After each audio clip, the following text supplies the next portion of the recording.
and welcome to 360. On tonight's edition of our weekly magazine show, we'll bring you the story of hospice, an approach to helping the terminally ill accept and face the rest of their lives with newfound strength, bringing death out of the shadows. Plus, we'll introduce you to Jose Escobedo, a man whose pastime is turning junk, that is nuts and bolts and rivets and you name it, into works of art.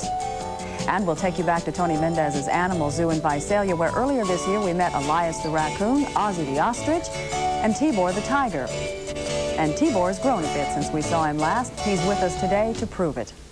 So stay tuned. We'll be right back after these messages with those stories and more on tonight's 360. One of the particular kind of story we try to bring you on 360 is what we call a profile. Sometimes the stories will be about prominent Valley figures, and sometimes they're about everyday people doing some not-so-everyday things in their lives. Producer Bill Reddy came across one such man, a man who spent much of his life working on farms and ranches, and who has a most interesting hobby. Hidden in the garden of the Fresno Art Center is a piece of sculpture that most folks never see. One of Jose Escobedo's creation, a rusty-looking grasshopper. A closer look reveals the kind of parts the whole is made of. It's classic junk with a dash of charm and whimsy. Now, Jose's last exhibition at the center was in 1969. He's not planning any others, and his imaginative sculptures are not for sale. So we thought we'd bring you a special showing. Jose isn't an easy man to track down, but we did find him at the V.C. Britton Ranch in Firebaugh. The ornate metal fence around his home tipped us off, and he told us how he first came to create junk art.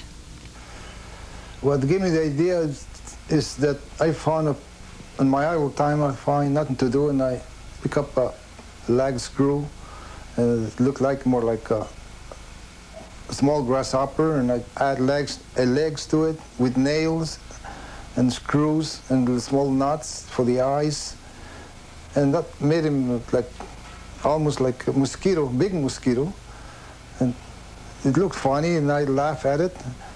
And then I put it in the kitchen of the boss's house, and he liked it. And they encouraged me to make more and more.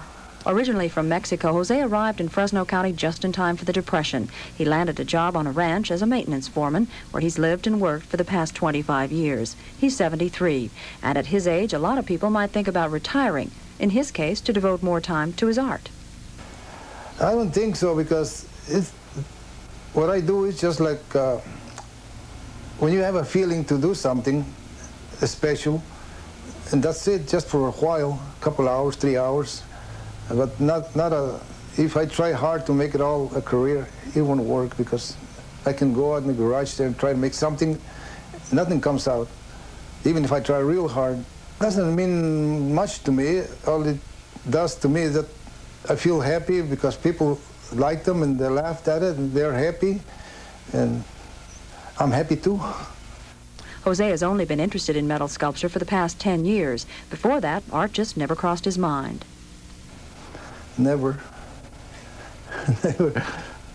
Never. Just, like I said, that's it. Now, Jose specializes in bugs, insects,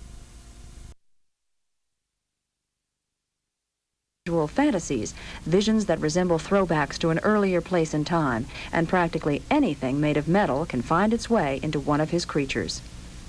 Oh, they're all over the place here. As long as you work in a ranch, where you'll find all kinds of material laying around on the scrap pile, or all around the yard. There's something laying around, and they're just ready to be put together. Well, the round thing, it's a big fan guard. The rest of it is just a tractor light. This is a tractor light. This is an electrical insulator. These are big nails. And that's just a spoon with finishing nails for legs. And that's all there is to it. I always try to do something that doesn't exist. In his spare time, Jose can usually be found in the workshop, busy conjuring up a sculpture from deep within his imagination.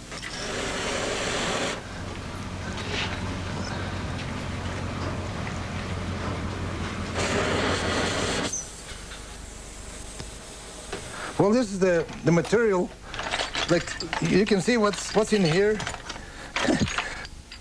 Here's a piece of a hose connector. You have to use two to connect the hose. You know, when you want to connect, put a nozzle on a hose or whatever, then you put screws in there, bolts. They'll put a nozzle or whatever you have to put on a hose. But for me, you put them together and look what they are. That's a mouth for something. For Jose, creating junk sculpture means joy. It's also an opportunity to let his imagination run wild, to turn pieces of junk into art, and also to grow. The more you work at it, the more you learn, and the more tricks you learn, right? Same way here. The more you do, well, the more you learn, and the craziest dreams come to you. How many times have you gone to the supermarket, decided to buy a cantaloupe, and stood there trying to decide which one was ripe or which one looked the best? Well, if your choices are rarely accurate, our produce man, Boyd Adams, along with producer Bev Michelonis, has some tips. Okay.